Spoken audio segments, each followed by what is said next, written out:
Hello and welcome to Phantastic Stories, read to you live on Substack at 9 p.m. every Monday, a supernatural story for you. Now, as I read this is the 3rd of November, and I think there are 7 Mondays after this one until Christmas. So therefore, I've decided, as is the tradition with a ghost story, to find some festive tales from several collections. This collection I'm reading from tonight, it's called Haunters at the Hearth, Eerie Tales for Christmas Nights, edited by Tanya Kirk from the British Library Tales of the Weird collection. I have a good number of those. And tonight, I shall be reading Jerry Bundler by W. W. Jacobs. Of course, Jerry Bundler by W. W. Jacobs is written by the same author as my favourite supernatural tale, The Monkey's Paw. Let's find out about this one. Settle in. Let me know what you think. Thank you for your like and follows and joining in. On the live version, we have a nice chat afterwards with lovely people. Jerry Bundler by W. W. Jacobs, read by me, Gav Cross. Published in 1897. I waited a few nights to Christmas, a festival for which the small market town of Torchester was making extensive preparations. The narrow streets, which had been thronged with people, were now almost deserted. Cheap Jack from London, with the remnant of breath left him after his evening's exertions, was making feeble attempts to blow out his naphtha lamp, and the last shops open were rapidly closing for the night. In the comfortable coffee room of the Old Boar's Head, 6 guests, principally commercial travellers, sat talking by the light of the fire. The talk had drifted from trade to politics, from politics to religion, and so by easy stages to the supernatural. 3 ghost stories, never known to fail before, had fallen flat. There was too much noise outside, too much light within. The 4th story was told by an old hand with more success. The streets were quiet, and he had turned the gas out. In the flickering light of the fire, as it shone on glasses and danced with shadows on the walls, the story proved so enthralling that George, the waiter, whose presence had been forgotten, created a very disagreeable sensation by suddenly starting up from a dark corner and gliding silently from the room. "That's what I call a good story," said one of the men, sipping his hot whiskey. "Of course it's an idea that spirits like to get into the company of human beings. A man told me once that he travelled down the Great Western with a ghost and hadn't the slightest suspicion of it till the inspector came for tickets. My friend said that the way that the ghost tried to keep up appearances by feeding fruit in all its pockets and looking on the floor was quite touching. Ultimately, he gave it up and with a faint groan vanished through the ventilator." "That'll do, Hurst," said another man. "What a subject for jesting," said a little old gentleman who'd been an attentive listener. "I've never seen an apparition myself, but I know people who have, and I consider that they form a very interesting link between us and the afterlife. There's a ghost story connected with this house, you know." "Never heard of it," said another speaker, "and I've been here some years now." "Dates back a long time now," said the old gentleman. "You've heard about Jerry Bundler, George?" "Well, I just heard the odds and ends, sir," said the old waiter. "But I've never put much count to 'em. There's one chap here what said he saw it, and the governor sacked him prompt." "My father was a native of this town," said the old gentleman, "and knew the story well. He was a truthful man and a steady churchgoer, and I've heard him declare that once in his life he saw the appearance of Jerry Bundler in this house." "Who is this Bundler?" inquired a voice. "A London thief, pickpocket, highwayman, anything he could turn his dishonest hand to," replied the old gentleman. "And he was run to earth in this house one Christmas week, some 80 years ago. He took his last supper in this very room, and after he'd gone up to bed, a couple of Bow Street runners who'd followed him from London but lost the scent a bit went upstairs with the landlord and tried the door. It was stout oak and fast, so one went into the yard by means of a short ladder, got onto the window sill, while the other stayed outside the door. Those below in the yard saw the man crouching on the sill, and there was a sudden smash of glass, and with a cry fell in a heap on the stones at their feet. Then in the moonlight they saw the white face of the pickpocket peeping over the sill, and while some stayed in the yard, others ran into the house and helped the other man to break the door in. It was difficult to obtain an entrance even then, for it was barred with heavy furniture, but they got in at last, and the first thing that met their eyes was the body of Jerry, hanging from the top of the bed by his own handkerchief. "Which bedroom was it?" asked 2 or 3 voices together. The narrator shook his head. "That I can't tell you, but the story goes that Jerry still haunts this house. My father used to declare positively that the last time he slept here, the ghost of Jerry Bundler lowered itself on the top of his bed and tried to strangle him." "That'll do," said an uneasy voice. "I wish you'd thought to ask your father which bedroom it was." "What for?" inquired the old gentleman. "Well, I shouldn't take care not to sleep in it, that's all," said a voice, shortly. "There's nothing to fear," said the other.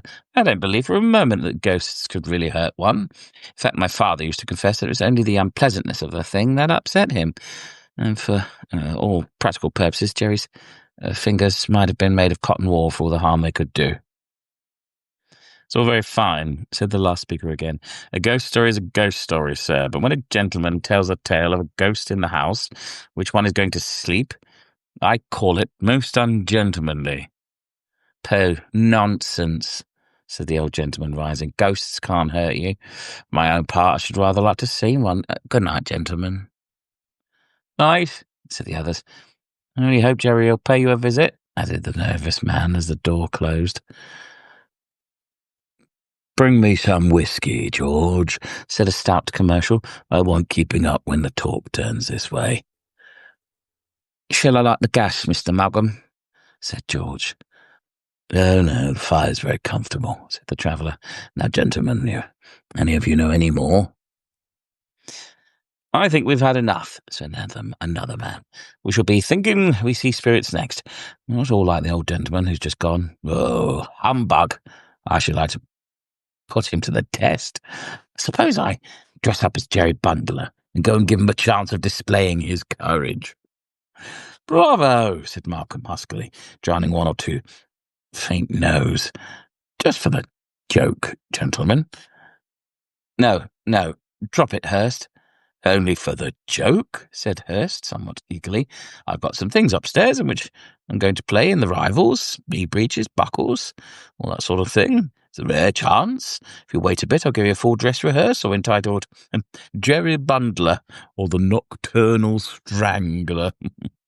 "You won't frighten us," said the commercial, with a husky laugh. "I don't know that," said Hurst. "Charlie, it's a question of acting, that's all. I'm pretty good, ain't I, Summers?" "Oh, you're all right, for an amateur," said his friend with a laugh. "I'll bet you level sov you don't frighten me," said the stout traveller. "Done," said Hurst. "I'll take the bet to frighten you first, and the old gentleman afterwards. These gentlemen shall be the judges." "You won't frighten us, sir," said another man, "because we're prepared for you, but you'd better leave the old man alone. It's dangerous play." "Well, I'll try you first," said Hurst, springing up. "No gas, mind." He ran lightly up to his room, leaving the others, most of whom had been drinking somewhat freely, to wrangle about his proceedings. It ended in the 2 of them going to bed. In 2 of them. "He's crazy on acting," said Summers, lighting his pipe. "Thinks he's the equal of anybody else. It doesn't matter with us, but I won't let him go to the old man. He won't mind so long as he gets an opportunity of acting to us." "Well, I'll hope he'll hurry up," said Malcolm, yawning. "It's after 12 now." Nearly half an hour passed. Malcolm drew his watch from his pocket and was busy winding it when George, the waiter, who'd been sent on an errand to the bar, burst suddenly into the room and rushed towards him. "He's coming, gentlemen," he said breathlessly. "Why are you frightened, George?" said the stout commercial with a chuckle. It was just it's that suddenness of it, said George sheepishly. And besides, I didn't look for seeing him in the bar. There's only a glimmer of light there, and he was sitting on the floor behind the bar. I nearly trod on him. Oh, you'll never make a man, George, said Malcolm. Well, it took me unawares, said the waiter. Not that I'd done to the bar myself if I'd known he was there, and I don't believe you would either, sir. Nonsense, said Malcolm. I'll go and fetch him in. You don't know what it's like, sir, said George, catching him by the sleeve. It ain't fit to look at by yourself, it ain't indeed. It's got the, What's that? They all started at the sound of a smothered cry from the staircase, and the sound of somebody running hurriedly along the passage. Before anybody could speak, the door flew open, and a figure, bursting into the room, flung itself gasping and shivering upon them. What is it? What's the matter? Demanded Malcolm. Why, it's Mr. Hurst. He shook him roughly and then held some spirits to his lips. Hurst drank it greedily and with a sharp intake of his breath, gripped him by the arm. Light the gas, George, said Malcolm. The waiter obeyed hastily. Hurst, a ludicrous but pitiable figure in knee breeches and a coat, a large wig all awry, and his face a mess of greased paint, clung to him, trembling. Now, what's the matter? Asked Malcolm. I've seen it, said Hurst with a hysterical sob. Oh, Lord, I'll never play the fool again, never. Seen what? Said the others. Him, it, the ghost. Anything, said Hurst wildly. Rot, said Malcolm uneasily. I was coming down the stairs, just capering down, as I thought it ought to do. I felt a tap. He broke off suddenly and peered nervously through the open door into the passage. I thought I saw it again. Look at the foot of the stairs. Can you see anything? No, there's nothing there, said Malcolm, whose own voice shook a little. Go on. You felt a tap on your shoulder? I turned around and I saw it. A little wicked head and a white dead face. Oh, that's what I saw in the bar, said George. Horrid it was. Devilish. Hurst shuddered, and still retaining the nervous grip of Malcolm's sleeve, dropped into a chair. It's the most unaccountable thing, said the dumbfounded Malcolm, turning round to the others. It's the last time I come to this house. I leave tomorrow, said George. I wouldn't go down in that bar again by myself. No. What? Not for £50. It's talking about the thing that caused it, I expect, said one of the men. We've all been talking about this and having it on our minds. Practically, we've been forming a spiritualistic circle without knowing it. Hang the old gentleman, said Malcolm heartily. Upon my soul, I'm half afraid to go to bed. It's odd they should both think they saw something. I saw it as plain as I see you, sir, said George solemnly. Perhaps if you keep your eyes turned out the passage, you'll see it for yourself. They followed the direction of his finger, but saw nothing, although one of them fancied that a head peeped round the corner of the wall. Who'll come down to the bar? Said Malcolm, looking round. You go, if you like, said one of the others with a faint laugh. We'll wait for you here. The stout traveller walked towards the bar, took a few steps up the passage. Then he stopped. All was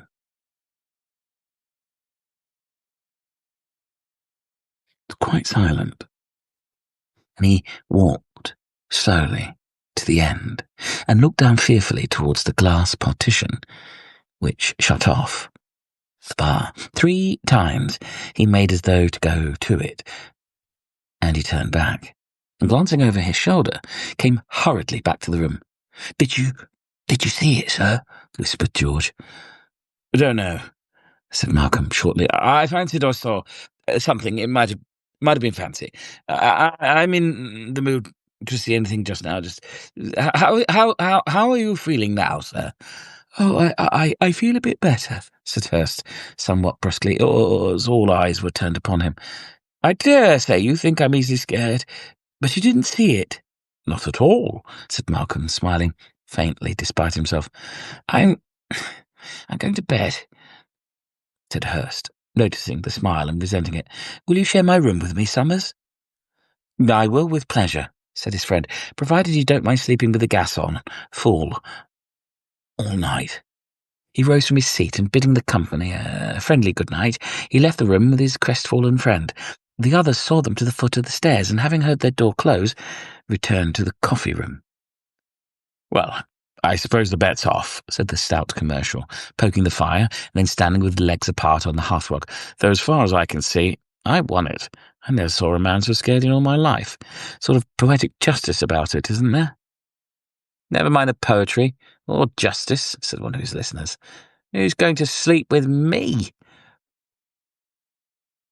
"I will," said Malcolm affably. "And I suppose we shall share a room together, Mr. Leake," said the third man, turning to the fourth. "Oh, thank you," said the other briskly. "I don't believe in ghosts. If anything comes into my room, I shall shoot it." "That won't hurt a spirit, Malcolm," said Malcolm decisively. "Well, the noise will be like company to me," said Leake, "and it'll wake the house, too. But if you're nervous, sir," he added, with a grin to the man who had suggested sharing his room, "George would be only too pleased to sleep on the doormat inside your room, I know." "That I will, sir," said George fervently, "and if you gentlemen would only come down with me to the bar to put the gas out, I could never be sufficiently grateful." They went out in a body, with the exception of Leake, peering carefully before them as they went. George turned the light out in the bar, and they returned, unmolested, to the coffee room, and avoiding the sardonic smile of Leake, prepared to separate for the night. "Give me the candle while you put the gas out, George," said the traveller. The waiter handed it to him and extinguished the gas. And at the same moment, all distinctly heard a step in the passage outside. It stopped at the door, and as they watched, with bated breath,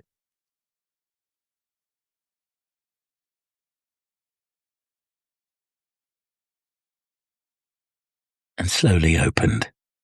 Malcolm fell back, open-mouthed, as a white, leering face with sunken eyeballs and close-cropped bullet head appeared at the opening.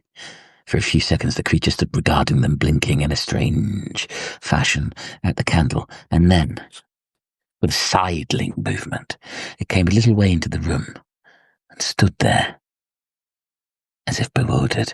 Not a man spoke or moved, but all watched with a horrible fascination as the creature removed its dirty neckcloth and its head rolled on its shoulder. For a minute it paused, and then holding the rag before it, moved towards Malcolm. The candle went out with a flash and a bang. There was a smell of powder and something writhing in the darkness on the floor, a faint, choking cough, and then silence. Malcolm was the first to speak. "Matches," he said in a strange voice.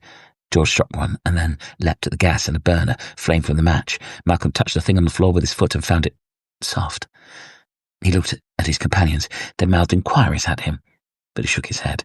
He lit the candle and, kneeling down, examined the silent thing on the floor. Then he rose, swiftly, and dipping his handkerchief in the water jug, bent down again and grimly wiped the white face. Then he sprang back with a cry of incredulous horror, pointing at it. Leake's pistol fell to the floor, and he shut out the sight with his hands. But the others, crowding forward, gazed, spellbound, at the dead face of Hurst. Before a word was spoken, the door opened and Summers hastily entered the room. His eyes fell on the floor. "Good God!" he cried. "You didn't!" Nobody spoke. "I told him not to," he said in a suffocating voice. "I told him not to. I told him." He leaned against the wall, deathly sick, put his arms out feebly, and fell, fainting, to the traveller's arms. Jerry Bundler by W. W. Jacobs.